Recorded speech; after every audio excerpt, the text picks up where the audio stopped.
Aqui já apareceu. Ok, estou de volta, calma. Estamos falando aí sobre Filipe, mas eu não fui arrebatado. Você também não, ainda não chegou nosso momento. E creio que estaremos juntos também nessa, amém?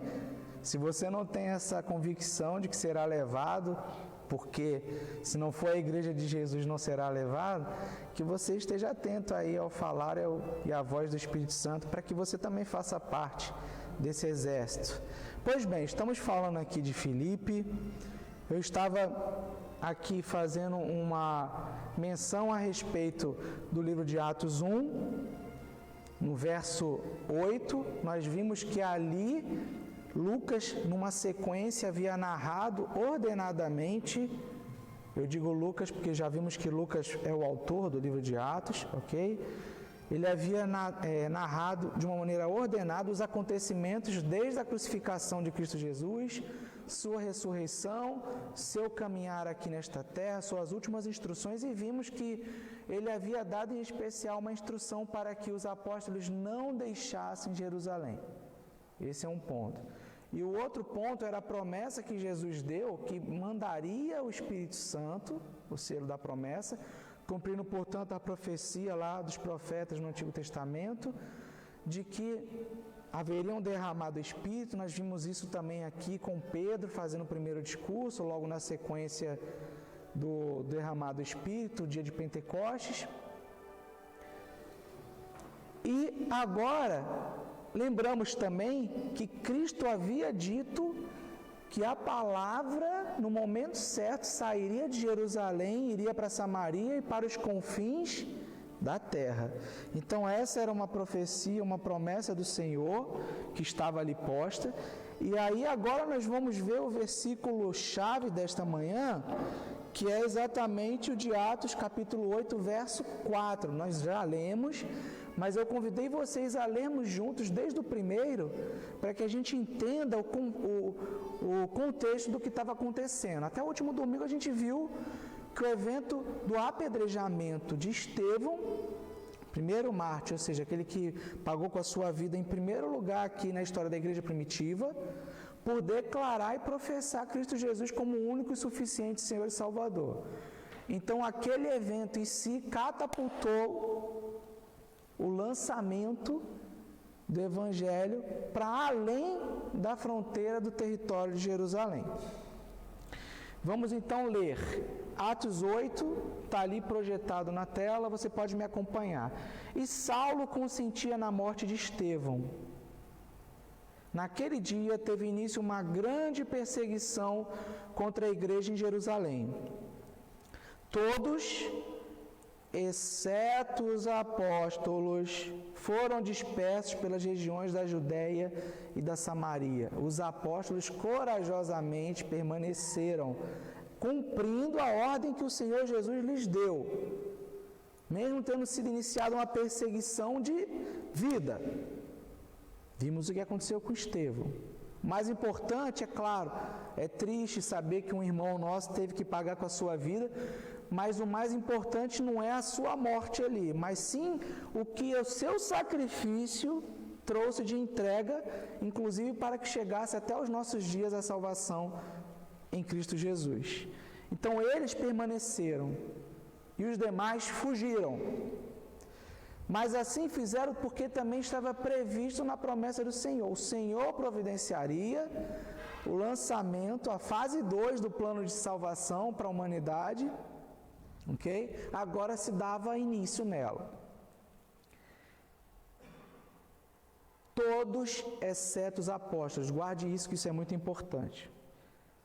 2. Alguns homens piedosos sepultaram Estevão e fizeram grande lamentação por ele.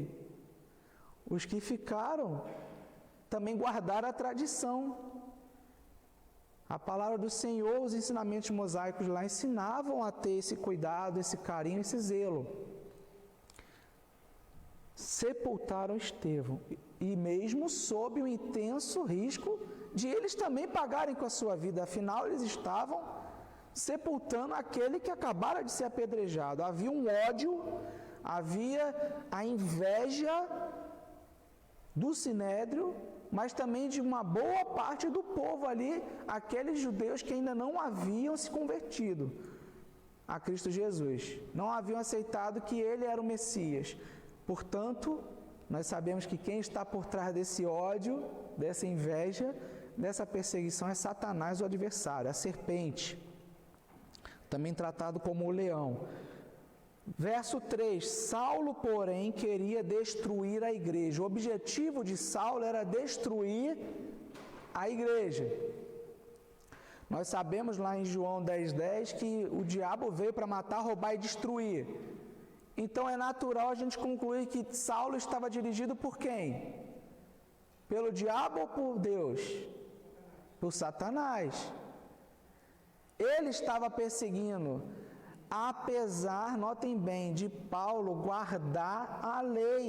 Ele havia sido instruído aos pés de Gamaliel, o mesmo que fez aquela intervenção lá quando da prisão de João, Pedro, e conhecia e dizia que havia o risco daqueles homens exatamente estarem falando da verdade de Deus e de que Jesus era o Messias. Havia esse risco, porque havia esse risco, era melhor que eles soltassem naquele momento os homens, antes disso açoitando para tentar impor o medo, ok? O diabo faz isso. Então, homens que conheciam as Escrituras, muitas vezes nos dias de hoje, há inclusive entre nós pessoas que conhecem. Não estou falando somente lá fora na sociedade, mas dentro da igreja. Pessoas que dizem que conhecem, creem, mas não têm no Senhor o seu Senhor. Tem nele apenas o Salvador. Note isso. Saulo estava perseguindo com convicção. Naturalmente, Satanás estava ali manipulando e o controlando, ok? Mas ele, de maneira convicta, fazia isso, porque ele havia sido instruído por Gamaliel na lei mosaica. E vamos lembrar o que aconteceu com o povo judeu nas mãos dos egípcios e de outros povos. E Deus sempre os tirava do convívio com a idolatria, com o paganismo, com o culto a outros deuses. Tudo aquilo que era contrário à lei tinha que ser lançado fora. Então Saulo aprendeu dessa forma. O problema não é na lei, na palavra, o problema é como ele aprendeu, quem lhe ensinou. E fica claro aí que essas pessoas já estavam com seus corações longe de Deus há muito tempo. Então Saulo estava fazendo aquilo achando que fazia o bem para o seu Deus. Quantas vezes a gente acha que está fazendo o bem para Deus e está indo exatamente no sentido oposto? Cuidado com isso. Ele ia de casa em casa. Saulo, porém, queria destruir a igreja. Indo de casa em casa, arrastava homens e mulheres, lançando-os na prisão. Enquanto isso, os que foram dispersos iam por toda parte pregando a palavra. Então, é interessante a gente começar logo por aqui, notando que, apesar do ataque do adversário, que ia de casa em casa, e ele não batia na porta não, ele arrebentava com as portas e entrava e pegava todo aquele que dizia homem e mulher, não olhava sexo, não olhava idade, não olhava nada. Levava preso. Então Saulo fez isso, mas do outro lado, simultaneamente, a igreja de Jesus agora partia para cumprir a sua missão, que era também levar para Samaria e para os confins da terra. Se iniciava ali naquele momento. Lemos que, enquanto Saulo perseguia e entrava em casa por casa e tirava e matava e prendia, os que foram dispersos iam por toda parte pregando a palavra. E dentre esses que foram dispersos estava nosso amigo Filipe, o evangelista. Pois bem, o objetivo nesse dia é a gente entender, ter a ciência de que é parte da nossa vida anunciar o Evangelho. Temos insistido nisso, não fomos chamados para guardar os benefícios as promessas de Deus para a nossa vida. Isso é egoísmo. Egoísmo não vem de Deus. Precisamos entender isso de uma vez por todas e aí nos lançarmos para levar a palavra em obediência ao nosso Deus. Precisamos atentar para a realidade que é triste, né? Que acomete aquelas pessoas que estão longe de Jesus, que não têm Jesus como Salvador. Saulo achava que estava fazendo a vontade do Pai, nem que isso representasse matar. Talvez seja simples para a gente nos dias de hoje, a gente olhar e ficar julgando, mas ele, segundo o que ele achava, aí que está o detalhe, eu não posso viver achando, eu tenho que viver estando dirigido pelo Espírito de Deus. Ele achava que fazia o bem, mas olha a maldade que ele fazia, e caminhava a passos largos para longe do Pai. Mas Deus, como temos também dito aqui, insisto em dizer, Ele controla toda a história, do início ao fim. Então quem acha que Satanás estava agindo na frente, atacando, e Jesus, nosso Deus, estava reagindo, não, é o contrário. Nosso Deus tem um plano milimetricamente traçado para tudo. Só que tem um detalhe, Ele não força isso para ninguém, Ele nos convida a fazermos parte do seu reino. Satanás não, ele quer te obrigar, ele quer te controlar. O Senhor controla a história, Ele não quer controlar homem algum. Então, o Senhor, ainda que se levantasse Saulo e toda a fúria de Satanás por trás dele, o Senhor já tinha tudo planejado e já estava, a segunda etapa iniciada. Muitos discípulos se dispersaram. Os apóstolos permaneceram, porque precisavam, e a missão deles era falar para Jerusalém, para os judeus, para os eleitos, através dos quais veio a salvação.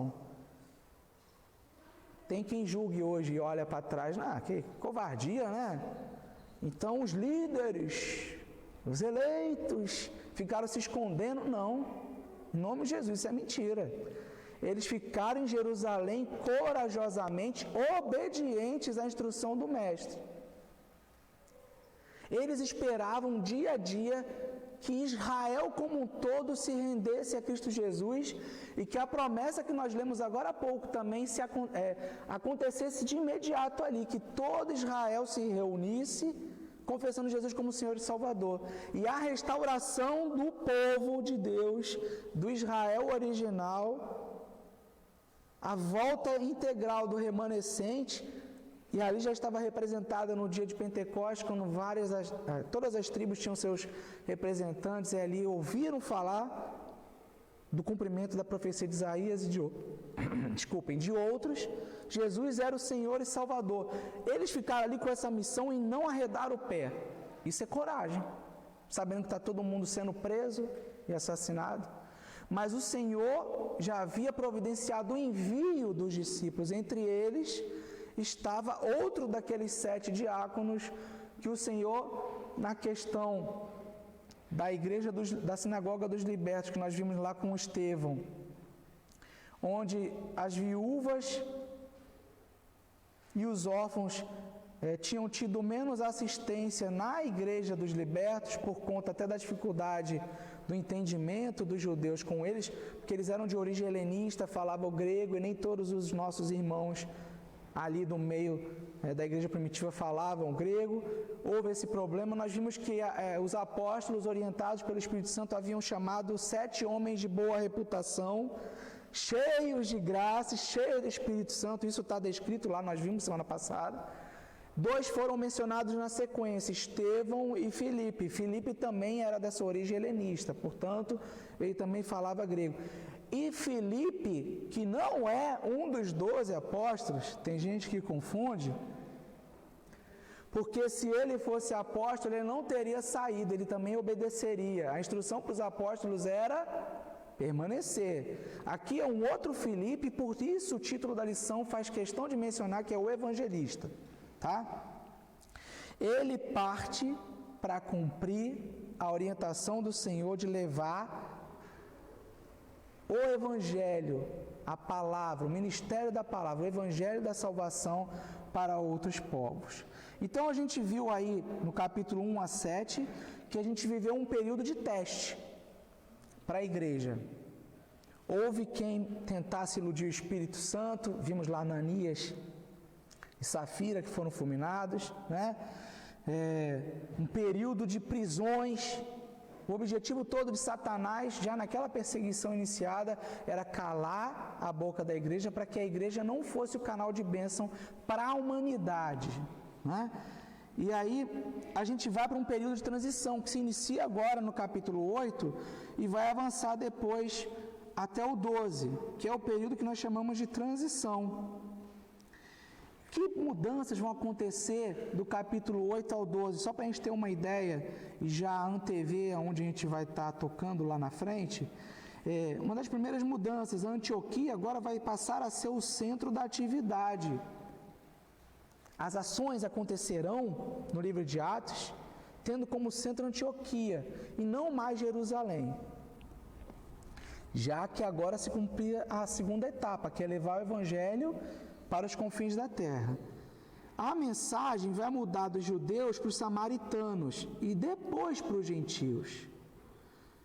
À medida que Paulo se torna líder, lá na frente a gente vai ver isso, quando Paulo se converter no caminho para Damasco, isso não é assunto de hoje. À medida que ele se torna líder, as atividades de Pedro ficam menos importantes. Não quer dizer que Pedro não tivesse importância e relevância no plano de Deus, mas ele tinha ali no plano, principalmente no contexto de Jerusalém. Já vimos aqui. Claro que depois vai se dirigir à igreja em Roma, vai continuar sendo relevante, mas eu estou dizendo no ponto de vista da ação em si, como as coisas estavam evoluindo. A atividade da igreja vai substituir, nessa etapa do livro de Atos, aquele comunismo da economia do reino, que nós vimos que era ter em comum todos os bens, os patrimônios, dividir, estarem de casa em casa juntos. Isso agora, como a igreja foi dispersa para fora de Jerusalém, não terá mais esse aspecto de ser o principal. A igreja vai, e isso fica muito claro para a gente, a igreja ela já existia desde Pentecostes. No entanto, o ministério de graça do Paulo, que Paulo vem nos ensinar, vai revelar o sentido dela e o seu lugar no projeto de Deus. Muita gente já falamos sobre isso aqui, de maneira equivocada. Vem dizer e querer ensinar, isso é porque não está buscando o fundamento na palavra, ou porque foi ensinado assim. Temos que ter esse cuidado. O Senhor não anulou a relevância de sua promessa para Jerusalém, para Israel. Isso vai ser cumprido. Não porque eu estou dizendo, porque Ele disse. Portanto, a igreja não vem substituir, não vem revogar o papel de Israel na profecia. Isso é muito importante, é muito claro a gente ter esse conhecimento. Assim como Jesus não veio revogar a palavra, a lei, ele não veio revogar o que Moisés ensinou, ele veio cumprir. Então, passo a passo, a gente vai ver aqui, até o capítulo 12, que o Evangelho da graça de Deus substitui o Evangelho do reino. E aqui outra curiosidade, já que um dos acontecimentos na história de hoje é o encontro de Filipe com Eunuco, etíope, nós vamos ver, e tem muita gente que defende que esse etíope ele era negro, né? Etiópia, um país do continente africano, há uma grande probabilidade de assim ser, mas nós de fato não sabemos se ele era, porque na África também tem pessoas de outra etnia, mas o curioso, e como a palavra do Senhor, como eu disse, o Senhor tem controle de tudo, a palavra do Senhor também vem apontar para a gente e traz dicas que a gente, somando ali as peças do quebra-cabeça, a gente chega a algumas conclusões. Então, no capítulo 8 a 10, a gente vai ter 3 conversões notáveis. que fazem um paralelo com as dos 3 filhos de Noé. Lá em Gênesis 10, 18, você vai anotar, eu não vou abrir aqui agora, mas em Gênesis 10, 18, nos versículos anteriores e depois nos subsequentes, mostra a descendência de Cã, Sem e Jafé. Ok? Então, a gente olhando o paralelo e vendo a conversão de um eunuco etíope, origem negra, Saulo, ok? Saulo, o etíope, e sim, o próprio Filipe, que era de origem helênica, ou seja, ele era gentil. A gente vai ver que o etíope poderia ser muito bem descendente do Cã. Só você ler o texto lá, você vai entender isso. Paulo, de ascendência judia, seria descendente de Sem. Sim, pensei em Filipe, mas pensando mais além no texto, fala em Cornélio, né? Cornélio seria o paralelo com Jafé. Dessa forma, o retrato da propagação do Evangelho por toda a humanidade estava ali posto. O que Deus já tinha dito lá em Abraão, que a descendência dele seria bênção e traria salvação para toda a humanidade. Jesus repetiu ali quando falou para os seus nos últimos instantes, uma vez mais. A gente percebe esse cuidado, esse controle do Senhor com a história. É impressionante a gente ver as coisas acontecendo. E lembremos, Atos também fala, no primeiro sermão de Pedro, que ali naquele dia que ele estava falando e fazendo a defesa, mostrando que Cristo era o Messias prometido, ele inicia sua fala dizendo que estavam iniciando os últimos dias. Se você ainda tem dúvida que a gente está vivendo os últimos dias, eu quero te dizer e lembrar que os últimos dias já começaram desde aquela ocasião. Breve Cristo volta, Maranata. Nós não sabemos o ano, quando, onde, né? Na verdade, o onde, quando ele vier estabelecer o reino, nós sabemos, mas estou falando do momento que ele volta para levantar a sua igreja. A palavra diz que ele será visto nos céus, a sua glória. Os últimos dias estão sendo vividos, inclusive pela geração de hoje, para muita gente, olhando para as Escrituras. Quando se fala dos sinais dos últimos dias, filho contra pai, pai contra filho, perversão, apostasia, muita gente que diz que é do Senhor, dando as costas para o Senhor, deixando o convívio da igreja, atrocidades, idolatria, perversão sexual, tudo isso está acontecendo e acontece a cada dia de uma maneira mais acelerada. Então, os últimos dias estão sendo vividos. É bom a gente lembrar disso, ok? Tudo está sob o controle do Senhor. Então, nesse contexto, Filipe inicia ali a sua caminhada, ok? E nós vamos aqui hoje dar uma mergulhada e olhar um pouquinho nesse sentido. Primeiro, eu queria trazer essa reflexão para as nossas vidas. Será que tem sido relevante para nós o trabalho da evangelização? Será que a gente está dando prioridade à manutenção da comunidade existente? Só essa preocupação? Ou nós, igreja, a igreja somos nós, eu e você. Não estou falando só da estrutura física, só da liderança, mas você como igreja tem se preocupado em partir, em se lançar para falar a palavra do Senhor para outros que estão caminhando para a morte eterna, assim como Saulo estava e tantos outros estão. Ou a gente só está preocupado em ter um banco limpo para sentar, um ar refrigerado, ou estar em casa recebendo as bênçãos. Essa é a primeira reflexão. Filipe não se preocupou com isso, ele partiu. Será que não tem faltado em nosso meio o amor pelas pessoas que não conhecem a Cristo? Outra reflexão. Quantas pessoas nós temos evangelizado individualmente e nos cultos durante os últimos anos? São perguntas importantes para a gente ter em mente e fazer esse estudo chegando ao final com uma reflexão para nós mesmos. Qual é o nosso papel? Qual é a implicação disso? Bom, esse é o mapa do trecho que Filipe percorreu ao sair de Jerusalém. Primeiro, ele foi levado pelo Espírito lá para Sebaste, também conhecida como Samaria, lá ao norte. Jerusalém está aqui, ele foi ao norte. Depois, ele é levado pelo Senhor para Gaza, onde ele tem um encontro com o eunuco etíope, ok? Mais tarde, ele também é mandado pelo Senhor lá para Azoto. O eunuco o encontra aqui num caminho deserto, onde havia muito pouca probabilidade de Filipe encontrar alguém.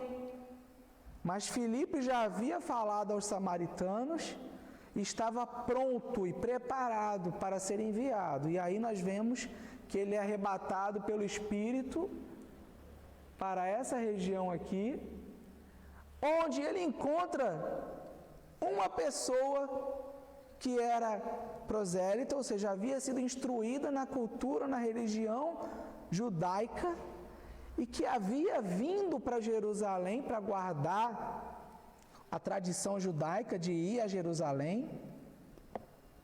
Eu acho que talvez nem todos saibam, mas os judeus até hoje têm esse hábito também de irem a Jerusalém.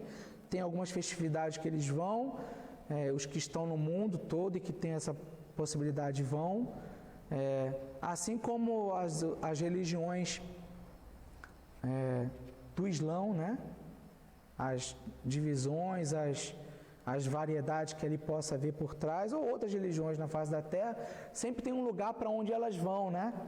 No caso do Islão, eles chamam de Ramadã, né? Onde há uma obrigatoriedade, mas existia e ainda existe essa cultura, essa tradição de ir para Jerusalém. Ele, um etíope, o homem das finanças, ele era o tesoureiro da rainha lá de Sabá. Havia ouvido falar da palavra, temia a Deus, com reverência veio para Jerusalém, mas agora ele é encontrado por Filipe, lendo exatamente a profecia de Isaías 53. E ele lia em voz alta porque a tradição naquele tempo era ler em voz alta. Acho que é até uma boa tradição. Quando você for ler, tiver o Senhor falando no seu coração, lê em voz alta, que você vai ouvir, isso também ajuda você a entender. Ele tinha essa dúvida, essa inquietação de entender o que queria dizer aquele Isaías 53. Ele sabia, Deus já estava puxando, atraindo para si. Tanto é verdade que Deus enviou o Filipe, um discípulo, para lhe ensinar sobre o que estava ali escrito. Então notemos que é interessante a gente observar aqui Atos 8, que começa lá com uma história de perseguição, de dor e sofrimento, agora aqui na vida do eunuco terminava com uma vida de alegria. Filipe cumpria o ministério com alegria. E só com a alegria da convicção que a nossa vida é cheia do Espírito. Então, quantas pessoas hoje próximas a você e a mim, que até são amigas do Evangelho, conhecem a palavra, cumprem alguns rituais, pensam que sendo amigas do Evangelho já estão salvas, mas que não têm uma vida de alegria. A vida daquele homem que era o tesoureiro da rainha de Sabá, cheio de posses, cheio de patrimônio, cheio de status,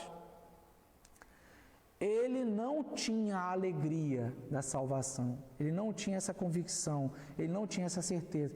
Então notem como é interessante, a gente vê que a fúria da perseguição de Satanás não vai determinar o destino da igreja e o cumprimento do chamado da igreja, se a igreja estiver obediente e disposta nas mãos do Senhor. Então esse é o mapa, é bom vocês olharem também com calma depois, tá? Então só para contextualizar, esse foi o período, o território onde nosso querido irmão Filipe andou. Então o que parecia uma ação fatídica, trágica contra a igreja, na verdade impulsionou os discípulos a levar o evangelho adiante. Dentre os fugitivos, Lucas narra Filipe, destaca Filipe, que saiu a proclamar a palavra em Samaria e também no deserto. Vejamos como isso aconteceu.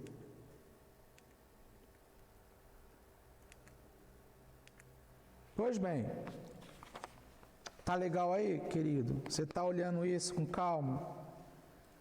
Vamos, antes disso, olhar Marcos 16, conforme a orientação na revista aponta, o texto devocional, Marcos 16, do versículo 15 ao versículo 20, para a gente definitivamente compreender essa introdução.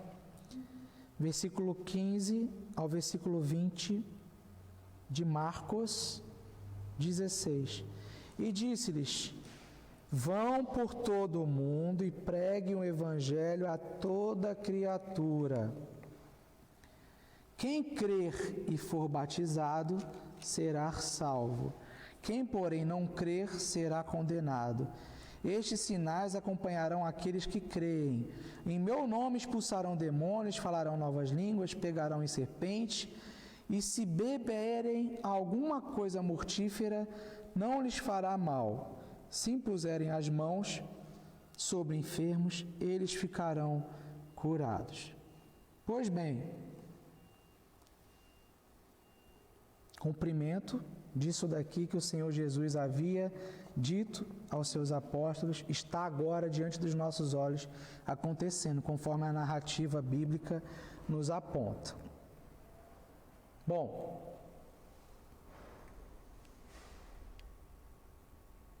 os bastidores, o contexto aquele que eu já comentei, e ele foi pregar, isso aqui é interessante, a gente se deter um pouquinho nisso, numa região discriminada, Samaria, ou como a gente viu no mapa ali, o nome também de Sebaste. Como assim? Se o Senhor não faz acepção de pessoas, como assim era uma região discriminada e o Senhor havia ordenado aos seus discriminarem? É bom a gente lembrar que Samaria também era constituída de judeus, ou seja, pessoas descendentes dos judeus, tiveram aquelas mesmas origens lá do povo que foi para o exílio, depois voltou. Eles se assentaram ali na terra prometida também. Dali vieram, a descendência, e aí começou a acontecer as misturas do guardar a lei de Moisés com a influência de outras religiões, as idolatrias. Tudo isso entrou, nós sabemos, pela união dos homens com mulheres de outros povos, de outras culturas. Daí a gente fala o tal do jugo desigual, que hoje também tem afetado muitas famílias. Não é à toa que a gente fala que um homem ou uma mulher que são crentes, não é impossível para Deus converter alguém, não é, mas nós não convertemos ninguém. E, portanto, que se encantam com alguém que é de fora do reino e achando que vai converter, não vai. O que vai acontecer, em 99% das chances, estou falando do que é constatado, é que essas pessoas influenciarão aqueles que eram do Senhor. Sim, aconteceu. Samaria, portanto, era isolada, era vista com olhos não muito bons pelos judeus, porque eles haviam se misturado com o que não vinha do Senhor. E a instrução do Senhor lá na lei mosaica era muito clara, que a gente não deveria, eles, da época, não deveriam se prostrar diante de outros deuses, cultuar outros deuses, fazer hábitos que eram reprováveis, segundo a lei que o Senhor havia lhes ensinado através de Moisés. Samaria, antes, de acordo com as instruções do Senhor, ao subir ao céu, seria o destino do Evangelho agora saindo do território de Jerusalém.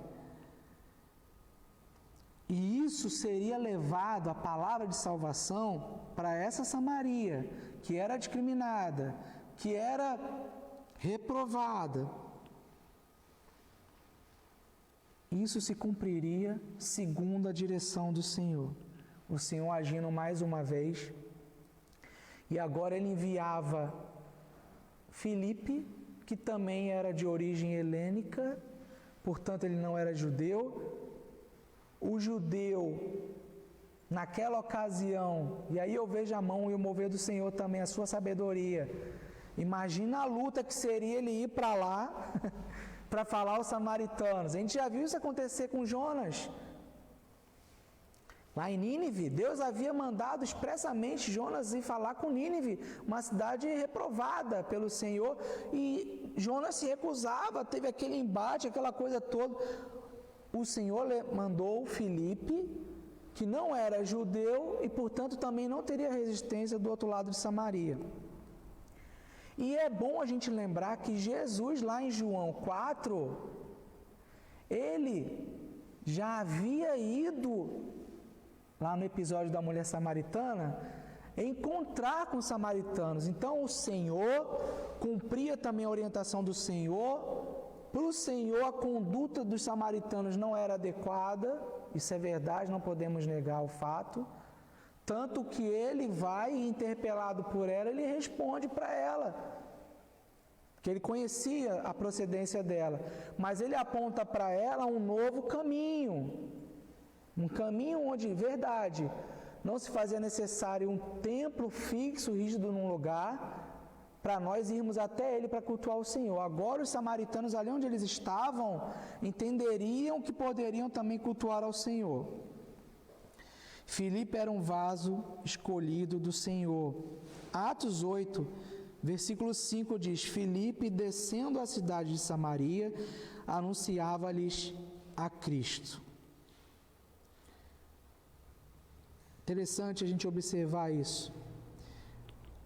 Atos 8, 6 a 7 diz que as multidões atendiam unânimes as coisas que Filipe dizia, ouvindo-as e vendo os sinais que ele operava, pois os espíritos imundos de muitos possessos saíam gritando em alta voz, e muitos paralíticos e coxos foram curados. Isso a gente pode ver em Mateus 10:1, que acontecia com Jesus, agora estava acontecendo com Filipe. Marcos 16:17, igualmente o que ocorreu lá com Jesus acontecia.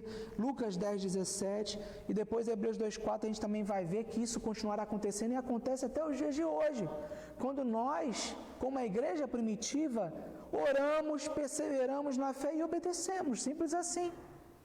Poder não é nosso, o poder é do Senhor e está em nós. Atos 8:8. E houve grande alegria naquela cidade. A presença do Espírito traz alegria para a cidade. Alegria que nada pode comparar, nada. O Brasil, por exemplo, viveu a alegria, entre aspas, nos dias do feriado chamado como Carnaval. Onde é que está a alegria do Brasil agora?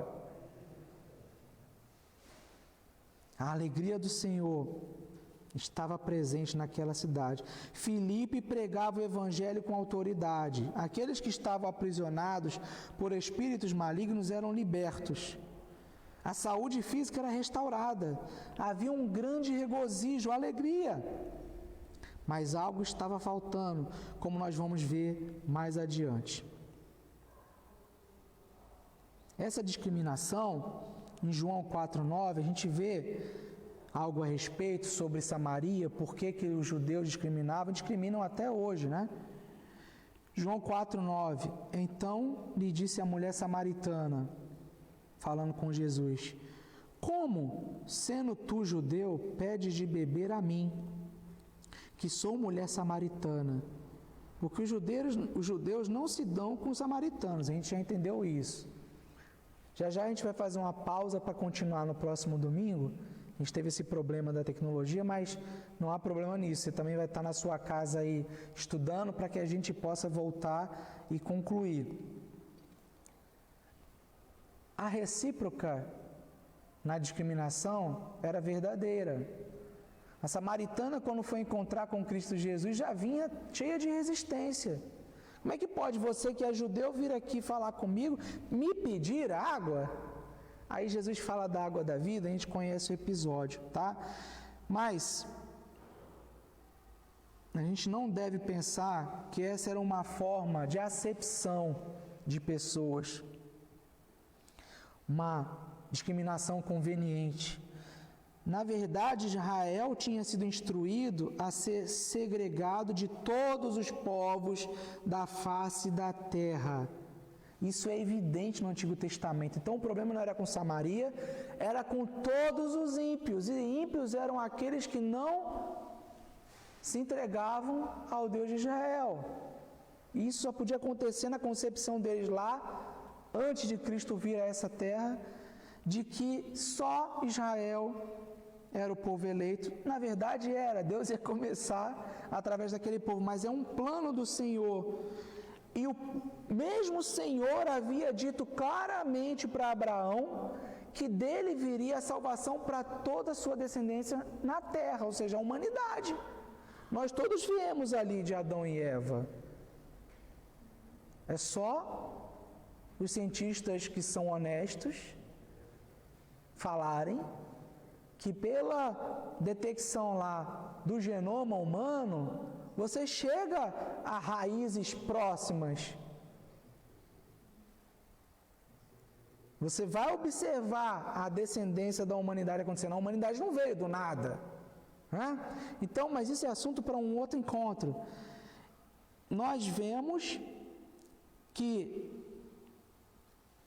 as pessoas, quando Cristo aqui esteve, olhavam para Ele e pediam compaixão, porque reconheciam que Ele era o Messias prometido pelo Deus de Israel a Israel.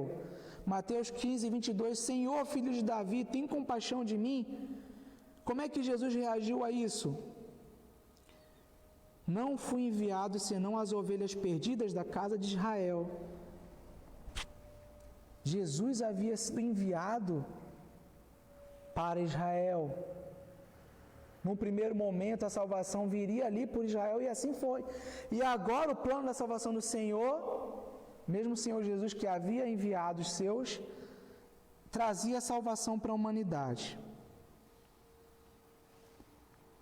Mas isso não foi tudo. Jesus faz uma afirmação extremamente degradante sobre os gentios no versículo 26. Ali ainda em Mateus 15, não é bom tomar o pão dos filhos e lançá-lo aos cachorrinhos, porque havia uma resistência entre os gentios, naquela ocasião, sobre Israel. Então eles não estavam abertos, não era o momento. Pois bem, o contexto de que Filipe encontraria ali em Samaria era esse, é fato. Nós vamos ver os detalhes logo adiante, mas aqui eu já pude mencionar aos irmãos um evento do encontro dele com o etíope, também um encontro dele com os samaritanos, e o mais importante de tudo é nós sabermos que Filipe prega em uma região hostil, discriminada, mas de lá ele sai deixando a alegria da salvação. As pessoas ouviram, creram, confessaram Jesus como Senhor e Salvador. Mas há uma outra coisa importante aqui a gente entender, que depois Pedro vai até Samaria, sabendo desse evoluir ali da igreja, porque tal qual aconteceu em Jerusalém, o selo da promessa que veio sobre os judeus convertidos e que estabeleceu autoridade sobre Pedro e os outros 11 e ocasionou aquele evento de Pentecostes, depois a salvação dos 3.000 e por aí vai. Agora Deus é coerente, não é? O selo da promessa vai chegar também aos gentios, embora eles já tivessem crido, já tivessem se convertido, o selo da promessa vai chegar agora, quando Pedro lá vai, acompanhado, e impõe as mãos sobre aquelas pessoas. Mas por que isso? Será que a palavra não diz que todo aquele que crê no Senhor, confessar seus pecados, confessar Jesus como Senhor e Salvador, e for batizado, já recebeu o Espírito Santo? Isso vale para hoje, verdade. Valeu a partir daquele momento, mas ali, quando se inaugurava a igreja, a era da graça, a igreja na humanidade, também se fazia importante que os gentios entendessem e reconhecessem a autoridade ali dos apóstolos, que era a autoridade do Espírito Santo de Deus. Jesus, quando deixou Pedro aqui para liderar aquele movimento, ele não ensinou de maneira alguma que o homem, o Pedro, era um intercessor, um intermediador. Mas a autoridade que nele estava, a autoridade essa que vinha da fé de que Cristo Jesus é o Senhor e Salvador, o Messias, o Cristo ungido de Deus, essa fé que dava autoridade para que homens e mulheres fossem batizando, discipulando, ensinando, impondo a mão, e o mover do Espírito aconteceria. Não podemos defender que tem que acontecer todo momento isso para que o Espírito chegue na pessoa. Não é isso. A palavra ensina. Você vai ver lá em Atos 10. Aconteceu com Cornélio, aconteceu com os outros que depois tiveram acesso. À medida que eles ouviam Pedro falando, ensinando, havia conversão. Pedro não estava ensinando, pregando a palavra e botando a mão em todo mundo, não. Não podemos delimitar o mover do Espírito. Não podemos impor caixinhas e dizer e dar as regras para que o Deus haja assim um assado. Amém, queridos? Então a gente hoje vai dar essa pausa aqui, aplicando para esse dia. Você vai levar essa reflexão. No próximo domingo a gente conclui. Espero não ter trazido confusão no entendimento, mas também espero que você leia Atos 8 como um todo, leia a sua lição, para que você também possa se colocar na mão do Senhor, para que o Senhor vá abrindo o seu entendimento, ok? A aplicação no dia de hoje. Uma grande lição está posta sobre a sua mesa, sobre a minha mesa. Qual é? Nós precisamos amar as pessoas, não importando quem são. Filipe poderia ter fugido para qualquer lugar, mas ele foi começar a falar para os samaritanos, que eram contra os judeus, contra o Deus de Israel, da forma que os judeus de Jerusalém seguiam e cultuavam. Eles criam um Deus de Israel, só que eles criam um Deus de Israel, os samaritanos, mas num monte de outros deuses. Você nunca ouviu falar, quando você está falando do Senhor para outras vidas? Não, é muito bom, eu gosto desse Jesus aí, o Jesus histórico, o Jesus amigo.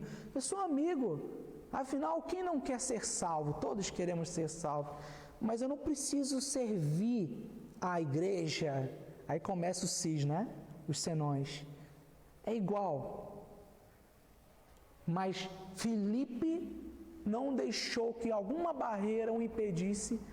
E isso é amar, é obedecer ao Senhor e cumprir o seu chamado, o seu envio. Precisamos fazer isso nos dias de hoje. Como é difícil amar algumas pessoas, não é verdade?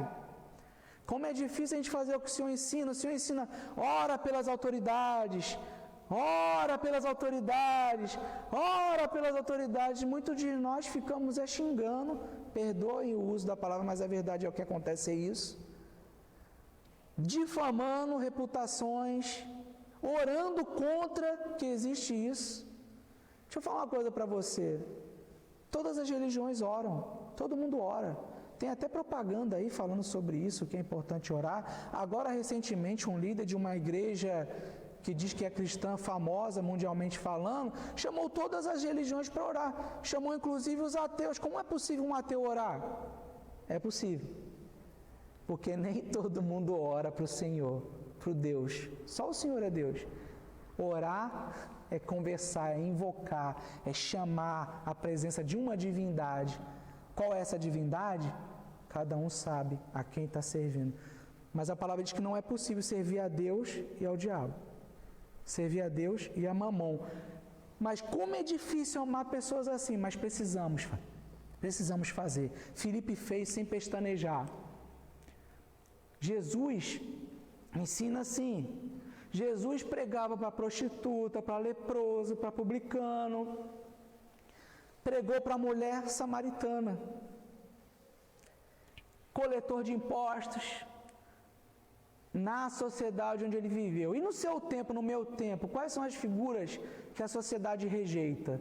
Que nós, como igreja, temos feito por elas? Que fique essa reflexão aí para você anotar, orar ao Deus, que é Deus, orar a Jesus e se derramar diante dele, para que ele lhe revele no Santo Espírito dele. Se você tem amado as pessoas da maneira que ele amaria. Amém? Então, até o próximo domingo, a gente vai estar de novo aqui. Estude e se dedique para que o Senhor nos fale aos corações e nos abra o entendimento para agirmos como ele agiu. Que Deus possa estar te abençoando e te dando um dia aí de alegria, porque a alegria só o Senhor pode dar, de muita paz na sua casa, na sua vizinhança. E permaneça conosco, já em minutos estaremos aí com a ministração da palavra no culto ao nosso Senhor e ao nosso Deus. Deus te abençoe, um abraço. Tchau.